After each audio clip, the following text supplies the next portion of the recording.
Muy buenas tardes a todos los que nos acompañan en estas jornadas cívicas de solidaridad con los presos políticos en Cuba.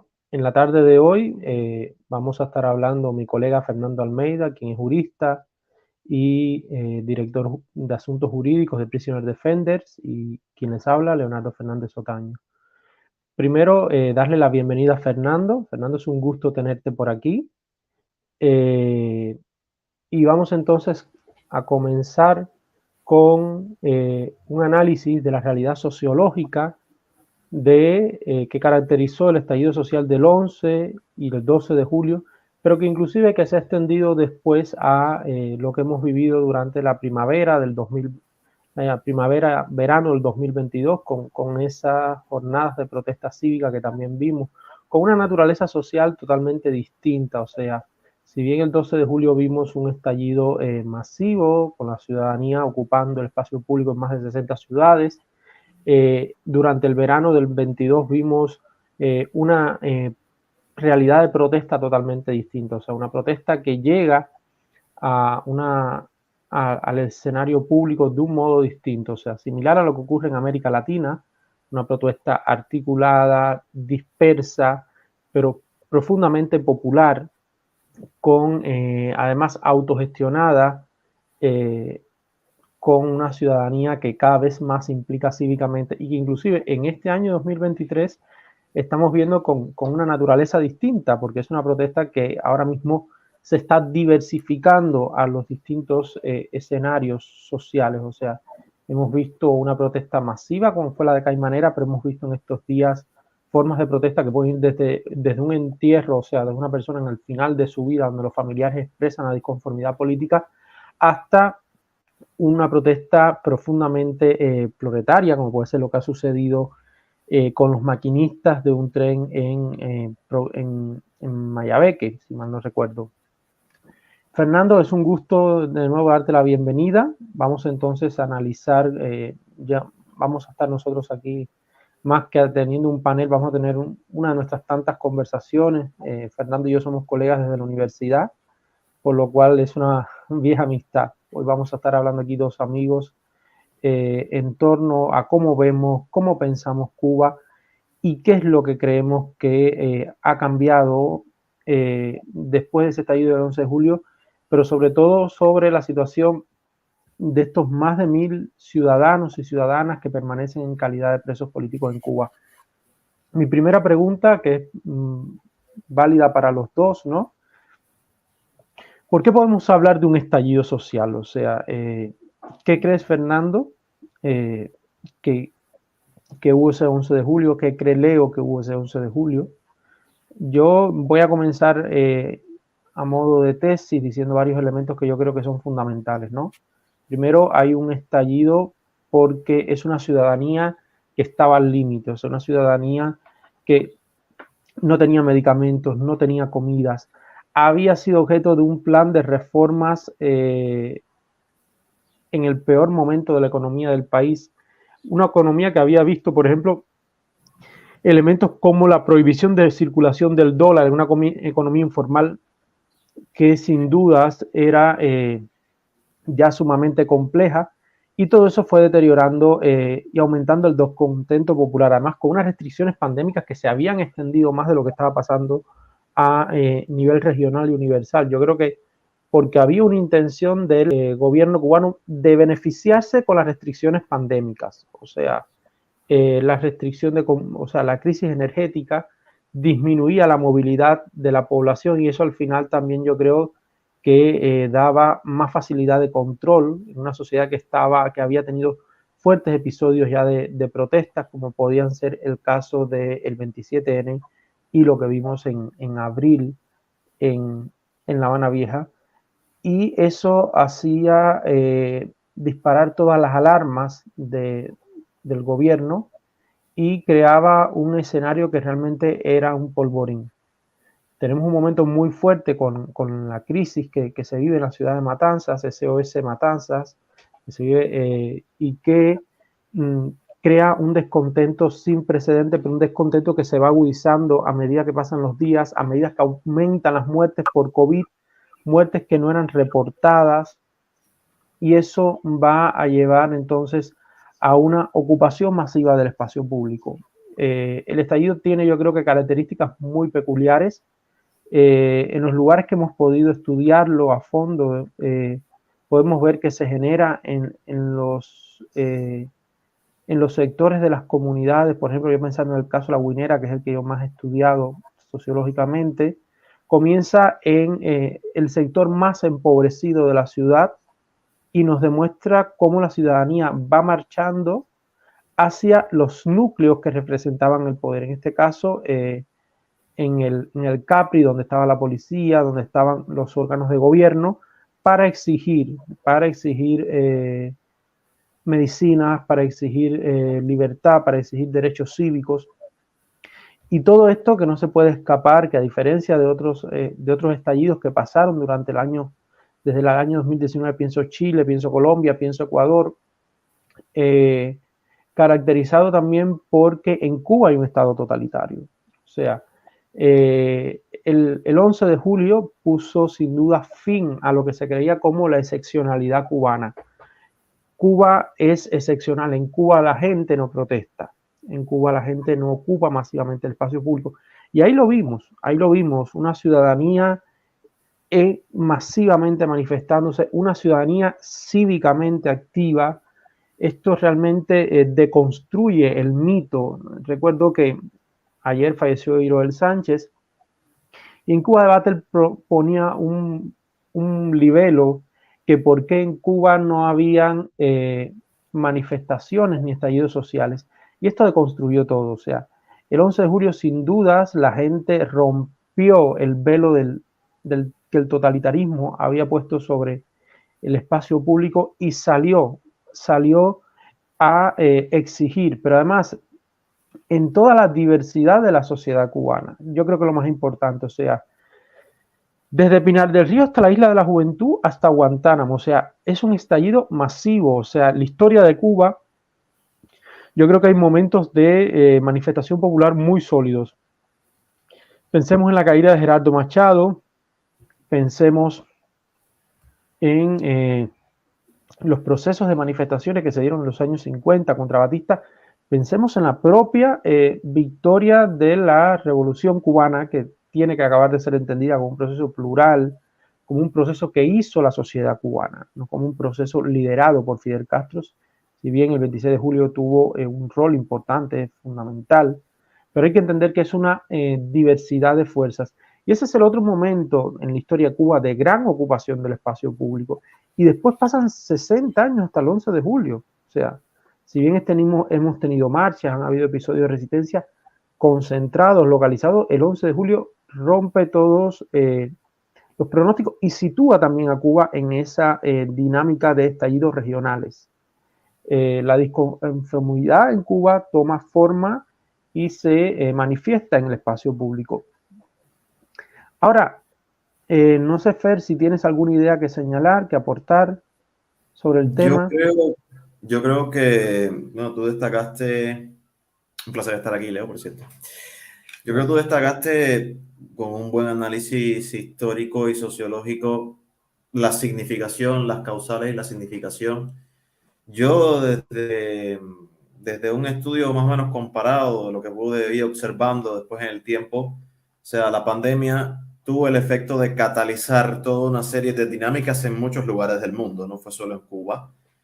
Donde había pobreza extrema, pues se catalizó, donde habían deficiencias en los problemas, en el sistema de salud, en el sistema sanitario, en el sistema económico, lo catalizó también.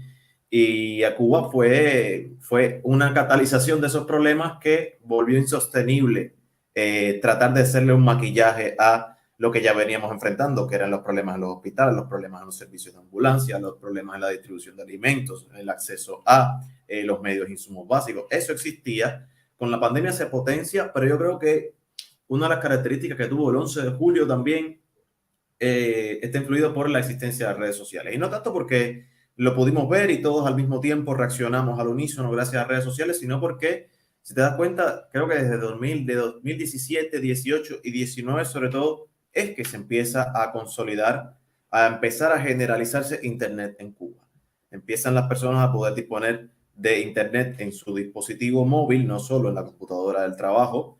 Yo me empecé a interactuar con redes sociales en 2020 y automáticamente el efecto de mi visión de lo que estaba pasando en Cuba la pude ver un poco más pleno.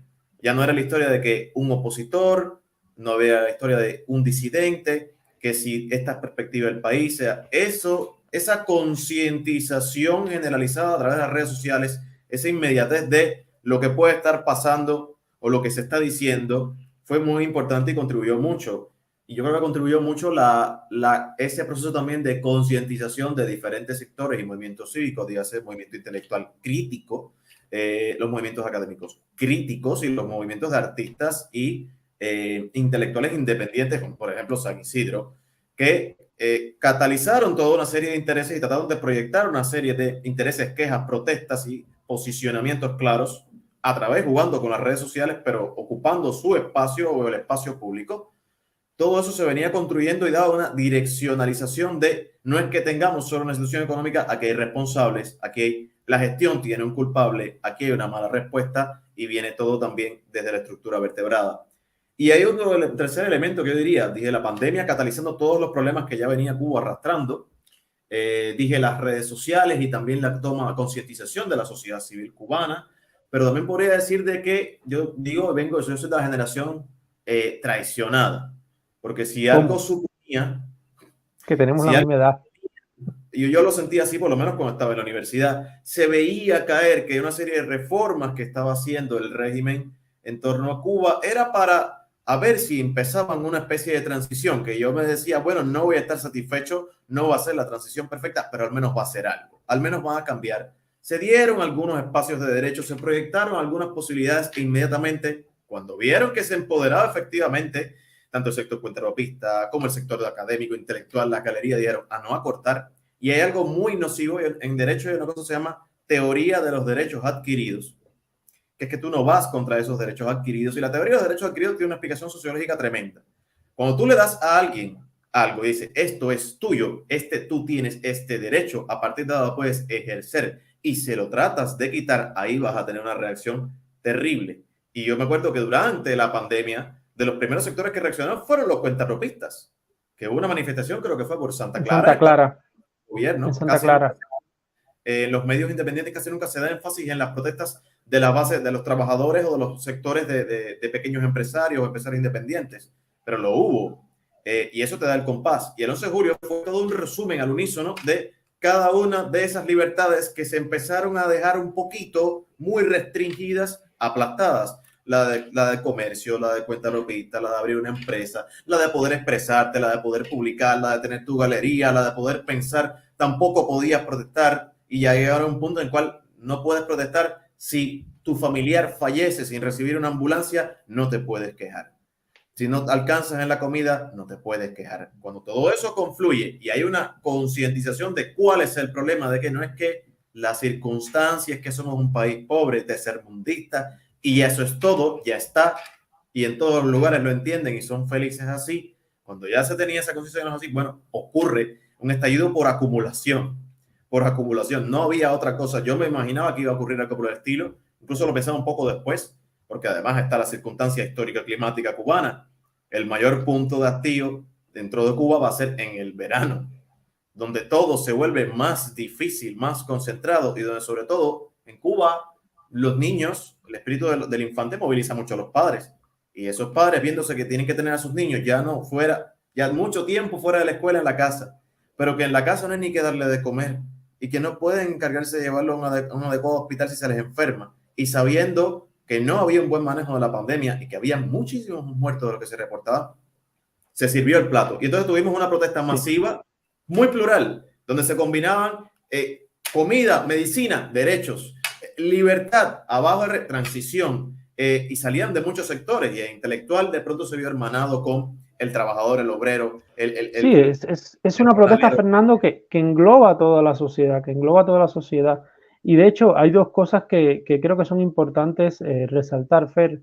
Primero, tú decías de las redes, y yo pensaba, o sea, las redes activan cívicamente a una generación millennial y silenial, que cuando, por ejemplo, cuando vemos las sentencias son el mayor núcleo de los condenados. O sea, por ejemplo, en el caso de La Guinera, son jóvenes entre los 18 y los 35 años, o sea, la gente que ha crecido con la crisis del modelo totalitario, pero que es un modelo además que viene acompañado con dos cosas, con la crisis del 2018, o sea, que ya se comienza con el descenso turístico del 2018, que vemos en el 19 con la coyuntura, pero que además viene con la articulación de un ciclo cívico, que gustenos o no, se comienza a generar en torno a los debates constitucionales, o sea, y con el decreto 370, o sea, con ese nuevo marco jurídico que intentan generar, que después tiene un momento importante en la manifestación de la comunidad LGTB el 11 de mayo del 2019, que, como tú dices, va teniendo episodios en distintos escenarios. Yo no me había acordado de la manifestación de los contrapropistas, pero creo que es algo muy interesante porque nos está hablando de un grupo social que se empoderó con ese intento de apertura del deshielo que hizo el régimen, pero que se dio cuenta del costo social, de lo que iba a dinamizar el tejido social y de lo que iba a empoderar cívicamente y lo que eso representaba. O sea, entonces yo creo, Fer, que sería entonces bueno pasar a un segundo aspecto, que es qué caracterizó al estallido social. Yo creo que aquí vamos a hacer una dinámica distinta. Vamos a cada uno aportar tres rasgos que creemos que son importantes en función del tiempo para después entonces pasar a analizar las sentencias y los procesos judiciales contra los presos políticos. Yo creo que hay tres elementos para mí que son fundamentales. O sea, yo creo que fue una experiencia de articulación popular, o sea, donde se congregaron en el espacio público ciudadanos de distintos signos, ciudadanos politizados, pero ciudadanos que salían a protestar porque no podían más, o sea, que no había una conciencia política eh, consolidada, ¿no? Yo pienso, por ejemplo, en muchas familias de los presos políticos que cuando vivieron después el proceso de condenas han ido tomando conciencia política. Yo creo que otro elemento que no se puede perder de vista es que hay una ruptura total de la conexión de nichos que le quedaban al Estado totalitario, o sea, nichos de legitimidad, que hay que decirlo así, se rompieron totalmente. O sea, después del 11 de julio, aunque la gente diga, muchas personas sigan diciendo, sabemos que en la mentalidad de la ciudadanía y en grandes sectores, sobre todo en grandes sectores populares, se rompió eso de que había alguna solución. Y lo voy a decir como se dice en el argot, había alguna solución con esta gente. Y un tercer elemento que yo creo es que es el catalizador final para un ciclo de crisis y fractura del modelo que va a terminar en su... que ha terminado, el modelo está fracturado, o sea, los mantienen solo el emporio del poder que tienen sobre el ejército. O sea, yo creo que esos son tres elementos que caracterizaron el estallido y lo que ha venido y lo que ha generado después. Si bien el estallido es como esa parábola de ese ciclo cívico, ese momento de mayor clímax, que después va a tener un momento de cierre y de ruptura con lo vivido el 15N, ¿no? Yo entonces te pregunto, ¿qué tú crees que caracterizó al estallido? Y aquí te pediría concisión también para entonces pasar al tercer punto. Yo diría muy inclusivo. O sea, yo creo que es uno de los momentos de mayor inclusividad y de mayor inclusión en todos los posibles aspectos que uno puede imaginar de la sociedad cubana.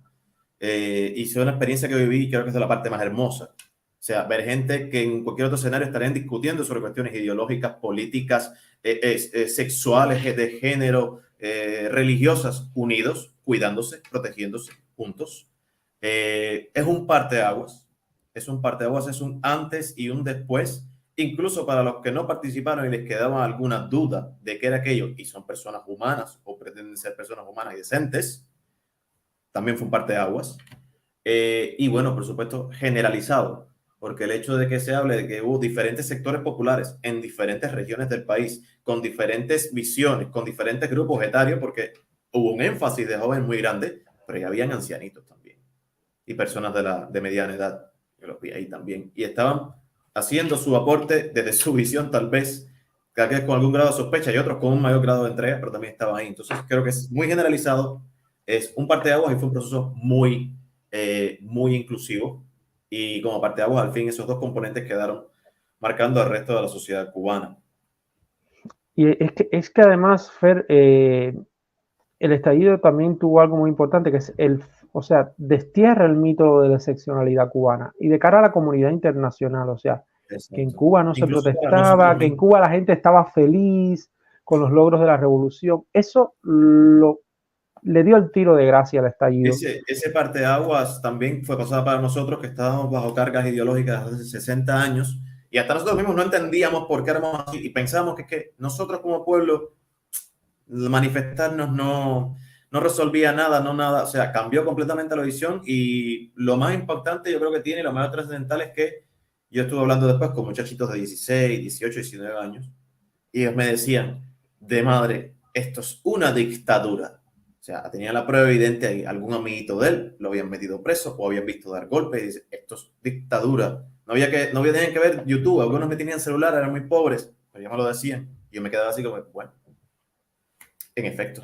Sí, es que además también hay algo muy importante. Si bien había una repolitización de la diáspora con el fenómeno de los youtubers muy considerable, el estallido repolitizó y reimplicó a la diáspora de forma masiva en los destinos de la nación. Esto hay que poner un presente inmediato con las redes sociales, como dije Sí. anteriormente, pero sin duda es la fractura, o sea, al día, o sea, cada transición tiene un punto como de inicio, ¿no? Visible. Y sin duda, si bien el estallido es el punto culminante de un ciclo cívico, a la vez es el punto de inicio de un ciclo de crisis del modelo y de ruptura que no sabemos cuánto dure, o sea, realmente, porque las ciencias sociales no lo... Pero sí es un punto de quiebre y de inicio a un nuevo pacto social. Yo creo que eso lo tenemos claro. Eso también lo tiene claro el poder y veremos en lo sucesivo qué sigue. Pero sin duda uno de los costos, Fernando, del estallido ha sido el alto componente represivo evidenciado en la violencia de Estado ejercida sobre la ciudadanía durante el estallido, en los días posteriores y a lo largo de estos 2 últimos años. O sea, en un primer momento lo hemos visto con la represión que hubo ese día en la calle, los golpes, los tratos denigrantes, pero días después lo vimos con la triste cacería humana a la que asistimos. O sea, pensemos en familias que contemplaban cómo sus hijos eh, eran llevados de forma violenta desde su domicilio, allanamientos de moradas, eh, golpizas, o sea, realmente triste. Decenas de ciudadanos en condiciones de desaparición forzada. Pensemos también en los reportes de violencia en las prisiones. Yo pienso en casos puntuales, pienso en el caso de mi amigo Leonardo Negrín Romero, pienso en los hermanos Jorge y Nadir, pienso en el caso de las hermanas Garrido. O sea, los casos están ahí. Yo creo que Justicia 11J, Prisoner Defenders, Cubalex y otras organizaciones de la sociedad civil cubana lo han documentado con estándares internacionales y con el rigor que merece. Eso también ha hecho que las presiones con los gobiernos y las instituciones internacionales sea cada vez más creciente, ¿no? Entonces, aquí mi pregunta es, ¿cómo ha sido, qué ha caracterizado los procesos contra los presos políticos del estallido y de los episodios sucesivos? Porque, o sea, no ha parado de aumentar la cifra de presos políticos, y cómo ha sido también el trabajo de acompañamiento y documentación que se ha desarrollado desde la sociedad civil. Yo creo que tú estás en una organización que se ocupa del asunto, pero ha habido un acompañamiento masivo que ha implicado desde la Iglesia Católica con la Conferencia de Religiosos de Cuba, eh, activistas y ciudadanos de manera solidaria, altruista y de manera no articulada, hasta las organizaciones especializadas, ¿no? Bueno, hablamos de que tenemos, antes del estallido del 11 de julio, el estándar que se tenía medido, por lo menos desde Prisoner Defenders, de presos políticos era alrededor de 200 a 250 prisioneros políticos cada año. Y por presos políticos hablamos, como no existe un concepto ni ningún gobierno establece este es un prisionero político que cometió un delito político, sino que se maquilla, pero donde hay intervención del poder político en una decisión, cuando hay una vulneración de derechos fundamentales políticos, de expresión, de manifestación, de asociación y de reunión, y por esa causa se te imputa X por X delito, o por motivo de eso se te fabrica algún delito y usted es procesado, ya usted es un convicto o un prisionero de conciencia. Después del 11 de julio esa cifra se disparó a niveles astronómicos. O sea, nosotros nos quedamos en el conteo de tal vez hubo de entre 4.000, 5.000, tal vez 6.000 detenciones arbitrarias / desapariciones forzosas, que es que desaparecían del mapa la persona y a saber cuándo aparecía. Algunos aparecieron a las semanas, otros aparecieron a los 3 meses, otros se logró identificar dónde estaban en 6 meses, 4 meses, lo cual es un salvajismo. Desde el punto de vista procesal, pues bueno, lo que llama la atención es que el sistema jurídico cubano penal no cumple con los estándares internacionales. No lo cumple. A pesar de que la nueva ley de procedimiento dice que finalmente, que los estándares internacionales establecen que usted está detenido y a las 24 horas usted o sale libre o se le imputa de cargo y se le establece, por tanto, un proceso. Pero usted es parte del proceso y tiene derecho a un abogado, tiene derecho a una llamada y a que se le establezca una medida cautelar. Ahora, donde está el ruido del proceso que no ha cambiado nada y que va contra los estándares internacionales, es que el fiscal sigue imponiendo las medidas cautelares de prisión provisional, cuando debería haberlo un tercero, que es un juez, que no esté implicado e interesado en tener detenido a nadie. Cuando tienes el fiscal metido en esto, que es el que decide si usted va preso o no, y que en el 90% de los casos usted va a prisión si está detenido, usted tiene una detención arbitraria, aunque legalmente esté en orden. Ahora, lo que pasó con los procesos del 11 de julio es que ni siquiera estaban cumpliendo los estándares establecidos en sus propias leyes, y es todavía más ruidoso. Desde el tipo de delito que ustedes estuvieran mirando. Ni los tipos de delitos que aplicaron son los válidos. O sea, no eran desórdenes públicos. En todo caso, manifestaciones ilícitas. Pero no querían decir que estaban penalizando manifestaciones. Querían decir que eran desórdenes públicos. Desacatos a trochimoche, que es un delito desarticulado y desacreditado internacionalmente. Resistencia, desacreditado internacionalmente. Instigación a delinquir, desacreditado internacionalmente. Sedición, desacreditado internacionalmente. Toda una serie de figuras jurídicas con el propósito de reprimir, pero desde el punto de vista procesal se les detuvo sin orden de citación, no se les imputó de cargos en tiempo, no tuvieron acceso a un abogado, se les violaron sus derechos como internos. Bueno, se obtuvieron pruebas con confesión, bajo coacción o bajo tortura o bajo procedimientos de tortura. No se tuvieron en cuenta las formalidades para otra práctica de pruebas como el careo de testigos o la identificación. Se fabricaron evidencias. Se fabricaron evidencias porque como usted me diga de que detuvieron a la persona X y que uno de los elementos de prueba para que él arrojó una piedra es que hubo una prueba odorológica de un perro de policía, yo me tengo que reír. Típico de ellos. Decir que con una prueba odorológica usted identifica una piedra lanzada de no sé cuánto tiempo con un perro que usted llevó a la semana. No, señor, usted está fabricando una evidencia. Evidencia que es tan terrible de que los propios abogados, cuando se tomaban en serio el proceso, en el juicio oral, desarticulaban los elementos con la propia ley, que era evidente para el juez que no era posible de que dentro de una manifestación de cientos de personas, un policía que estuviese ahí pudiese haber identificado cuando no sabía ni cómo estaba vestido ese día y se lo preguntaron y no era capaz de responder, que no podía reconocer qué estaba haciendo, que era imposible que estuviera en el lugar porque había un bulto de testigos. O sea, es que hay casos hasta de personas que no estaban en la manifestación, pero que alguien decidió que sí estaban y fueron detenidos arbitrariamente el otro día en sus casas, sometidos a desaparición forzosa y de pronto comparecen en un juicio porque un policía dijo que lo vio en la manifestación. Entonces, lo que hicieron fueron procesos masivos para, ¿cuál es la palabra? Pues nada, inspirar miedo. básicamente se trata de inspirar miedo, se trata de castigar a la sociedad civil, poner los ejemplos de lo que te va a pasar. Y lo más cruel, yo creo que lo más cruel que hay detrás de estos procesos es que fueron muy random. Fueron muy random. No es que ninguno de ellos haya tenido un papel determinante, es que ellos no sé con qué mecanismo del Team Marine de Dos Pingües eligieron que Andy Dunier iba a ser un líder de manifestación o que Jonathan Farrad iba a ser el culpable que iban a procesar. De una manera cruelmente inhumana, así lo definieron. Y así lo pusieron en sus documentos jurídicos. Fernando, yo creo que fue un proceso muy bien pensado. O sea, ellos se tomaron los meses siguientes para ver las familias que iban como teniendo un protagonismo y ahí fueron pensando. Por eso es que los juicios no son inmediatos. O sea, pensemos que los juicios que son inmediatos son juicios sumarios, pero los juicios de los activistas, perdón, de los presos, de los activistas, de los disidentes, se demoran. Son aproximadamente sobre diciembre, creo, si mal no recuerdo, noviembre, diciembre, Empiezan enero. noviembre, diciembre, enero.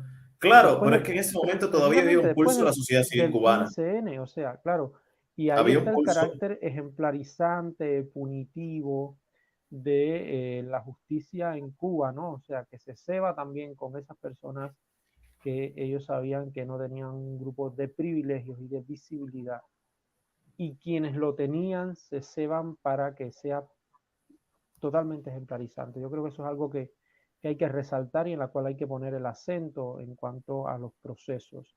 Sí, de Y acuerdo. cuando vemos las sentencias, por ejemplo, basta ver las sentencias para ver la magnitud de la injusticia. O sea, Sí, a quien me diga que en Cuba no existen procesos contra personas por motivos políticos, que empiecen a leer sentencias, que se tomen el tiempo y lean una sentencia, a ver si ellos después de leerse eso no ven la intencionalidad política contra ciudadanos. Y tú pones un punto que es muy, muy verdadero y muy cruel, y que yo creo que no es ni siquiera parte de algo ad hoc a partir del 11 de julio, sino que creo que es algo estructural del sistema cubano y que se aceptó también después del 11 de julio, que es que yo noto un odio al negro, un odio al pobre, un odio terrible, visceral, brutal. Si es una persona que no tuvo la oportunidad de estudiar, o que es de un barrio humilde, o que es de la raza negra, es automáticamente maltratado a todos los... Fernando, pero Fer, Horrible, ahí hay una intención muy marcada de política exterior. O sea, el régimen cubano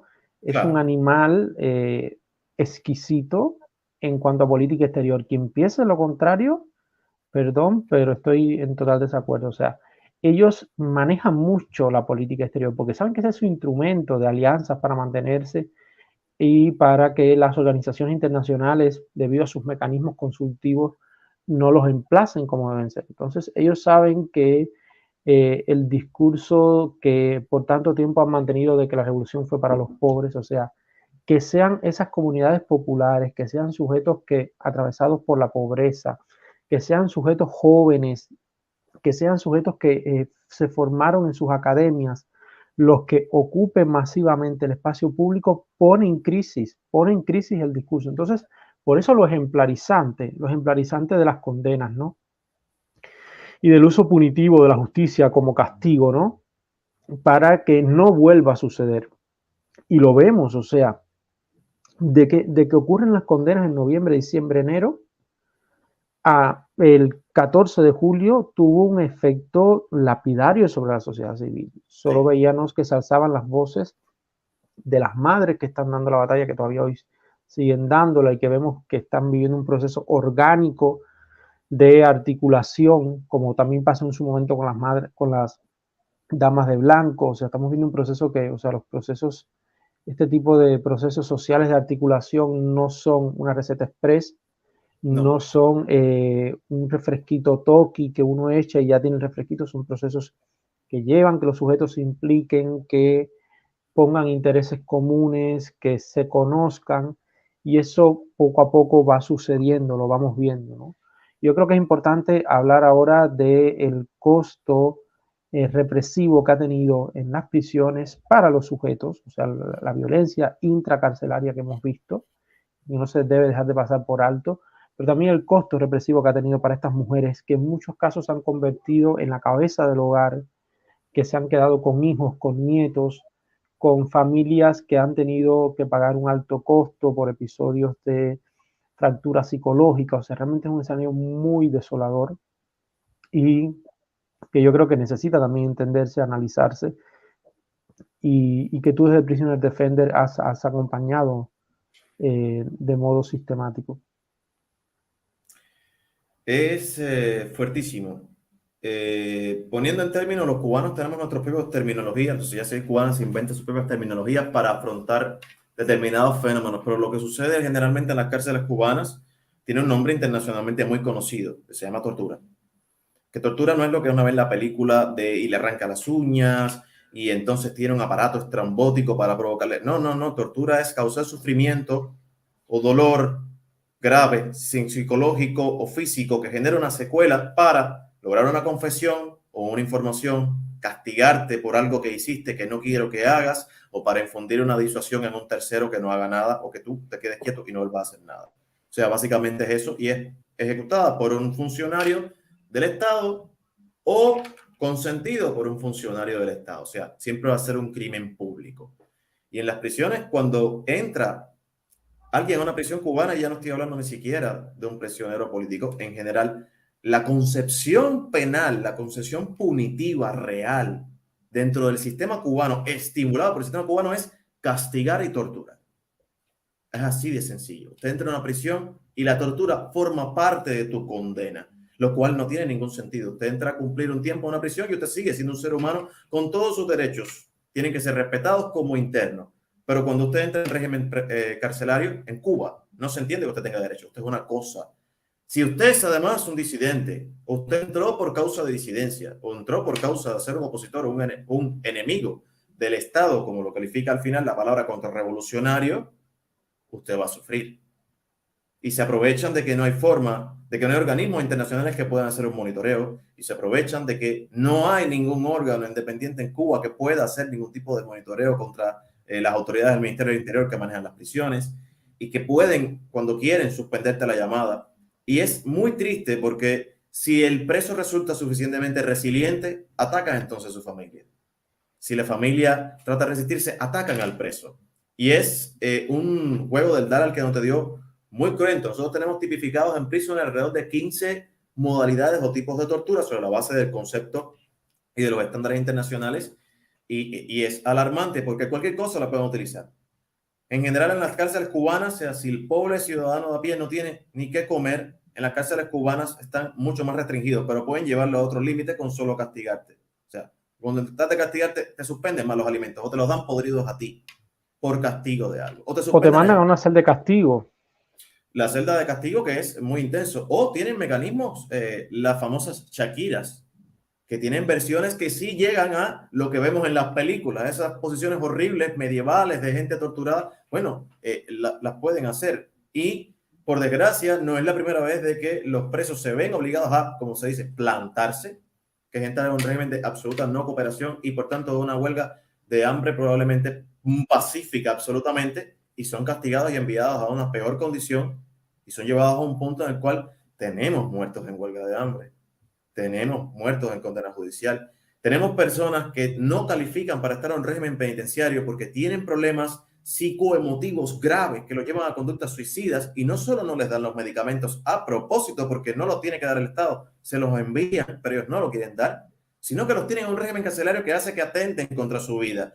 Y lo que están esperando entonces es que muera y culpar al embargo porque no sé qué. O sea, no hay justificación. Y lo que a mí más me preocupa, ¿no? No es ni siquiera la visión de que es este plan de hacer la vida imposible a un ser humano solo porque piense diferente, sino es el nivel tan grave de deshumanización que existe en el personal que debería vigilar por la seguridad de cualquier persona en estado de detención o de aseguramiento o de prisión, sea provisional o por condena.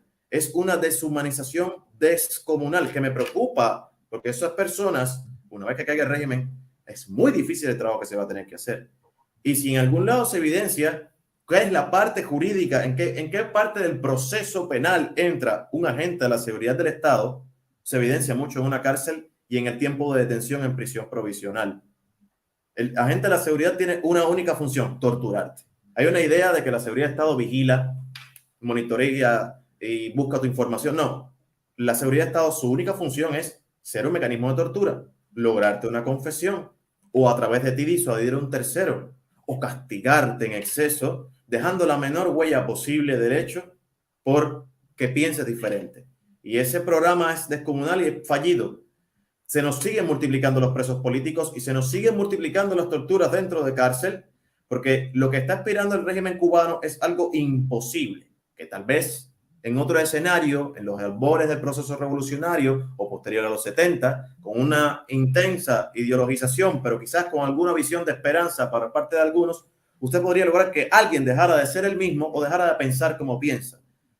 Pero a estas alturas del siglo, a estas alturas de la realidad cubana y con todo lo que ha llovido sobre mojado, es inútil que traten de hacer que el objetivo de un proceso tan brutal por todos los sentidos posibles sea que usted deje de pensar como piensa y que usted deje de hablar como habla y que usted deje de ser quien es. Eso es imposible de lograr. Y se nos sigue, por tanto, mientras el régimen continúe pensando de que eso es un mecanismo efectivo a largo plazo, o hayan personas dentro del régimen que piensen que es un mecanismo efectivo a largo plazo, lamentablemente seguiremos teniendo víctimas, seguiremos teniendo prisioneros, seguiremos teniendo personas bajo situación de torturas y daños colaterales inmensos. Y con eso me pregunto qué organismo o qué gobierno, qué institución internacional espera que haya algún tipo de progreso en una sociedad cuyo sistema de vida se basa en eliminar la posibilidad de vida de alguien por criterios completamente subjetivos y superficiales, porque después del 11 de julio ya no estamos hablando de que tengas que pertenecer a un partido político con un programa específico contra el Partido Comunista. Es sencillamente un padre que salió y dijo: yo no quiero que mi hijo siga pasando hambre. Mi hijo está comiendo gusanos. Yo creo, Fernando, que es importante recalcar el concepto de trato denigrante. O sea, primero porque Totalmente. el régimen cubano es un régimen que no ha sido signatario, contrario a la tradición que tenía la diplomacia cubana de los tratados internacionales en materia de derechos y libertades cívicas, de derechos humanos.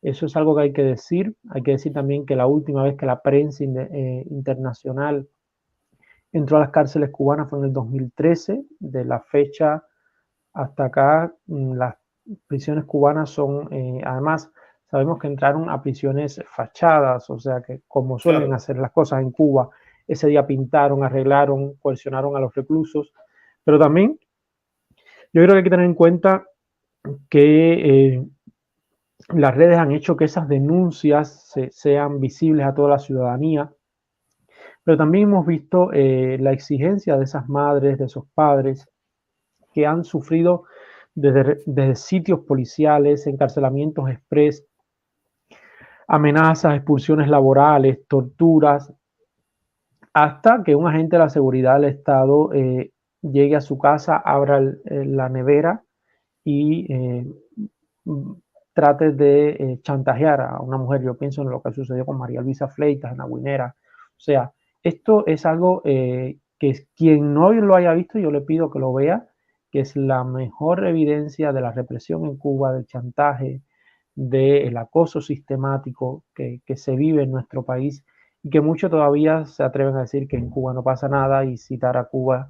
Inclusive yo en estos días tuve un encuentro académico donde me decían que cómo iban a comparar a Nicaragua con Cuba o con, y yo tuve que salirle al paso y decirle: mire, yo lo siento, pero lo que está pasando en Nicaragua, Cuba ha pasado por 60 años con la mirada ausente de la comunidad internacional, de los gobiernos democráticos. Y ahí tenemos a la Federica Mogherini, que en su viaje a La Habana dijo que Cuba era una democracia de partido único. Ahora mismo Josep Borrell estará los días 24 y 25 de mayo en La Habana. Tiene que ser una oportunidad para que la Unión Europea, y en especial yo pienso en los Estados miembros que vivieron los totalitarismos estalinistas, la República Checa, Alemania, Polonia, presione, y también desde el activismo, desde la academia, desde todos los sectores de la sociedad civil, hacer presión para, con estas sedes diplomáticas, para que el mensaje más contundente de Borrell sea que la sociedad civil participe en todo proceso de negociación con el régimen político de La Habana, pero que la prioridad uno es la crisis humanitaria que se vive con estos más de 1.066 presos políticos que hay en Cuba. Cuba es el país con más presos políticos por población del mundo. O sea, esto es realmente preocupante. Ni regímenes similares tienen esta cifra tan alta de presos políticos. Realmente es una realidad que fractura la sociedad cubana, que hace que el camino a la democracia tenga como principal y primer logro eso. O sea, cuando logremos que esos 1.066 hombres y mujeres que permanecen presos al día de hoy sean libres, yo creo que hemos dado un paso importante a una transición democrática. Bueno, Yo Fer, creo yo que agradecer, tiene sí, que te ser escucho. esa la prioridad número uno, 1.1 y 0.1 también, y todos los, el número uno tiene que ser eso porque son las familiares de los presos políticos. Los presos políticos son los únicos ahora mismo que no pueden esperar. Nada, que no tienen tiempo para que alguien se sienta a llegar a una solución o para que hagamos presión contra el régimen para que entonces acepte hacer una transición. Ellos no pueden esperar eso. Y cada Es día una, tiene que es vivirse una un poco. urgencia humanitaria, no tiene otro nombre. O sea, es una urgencia humanitaria que excede toda agenda política, Toda todo la vida. color político, toda postura cívica. Es un mínimo, como diría Adela Cortina, ¿no? Es un mínimo y si no logramos ese mínimo entre todos, yo creo que estaremos fallando como sociedad civil, estaremos fallando como ciudadanía, estaremos fallando más que nada como seres humanos. Yo Estaremos fallando. agradecerte, yo realmente, Fernando, agradecerte que hayas estado en este intercambio, que es uno más de los que tenemos a lo largo de nuestras vidas, pero que bueno, que hoy hemos hecho público sobre un tema que nos duele, un tema en el cual hemos dedicado horas de nuestra vida cívica, pero también de nuestra labor intelectual, de acompañamiento, de documentación, y que realmente es necesario seguir exponiendo, seguir visibilizando, seguir acompañando. Yo lo repito, mientras haya un preso político, Cuba no estará cerca de la democracia. El día que logremos que todos estos sujetos, con anterioridad al 11 de julio y con posterioridad al 11 de julio y posterior al 11 de julio, sean libres, estaremos cada vez más cerca de la democracia porque habremos demostrado nuestro músculo civil. Sí. Muchísimas gracias y agradecer también a la Federación por esta invitación que nos hizo tanto a ti como a mí. Y bueno, y aquí estamos entonces disponibles siempre para seguir hablando sobre la situación de los presos políticos y reflexionar también sobre el significado que tuvo el estallido del 11 de julio del 2021 en Cuba, casi ya 2 años de los sucesos. Muchísimas gracias. Muchas gracias a ti, Leo, y muchas gracias al espacio. Fue todo un placer.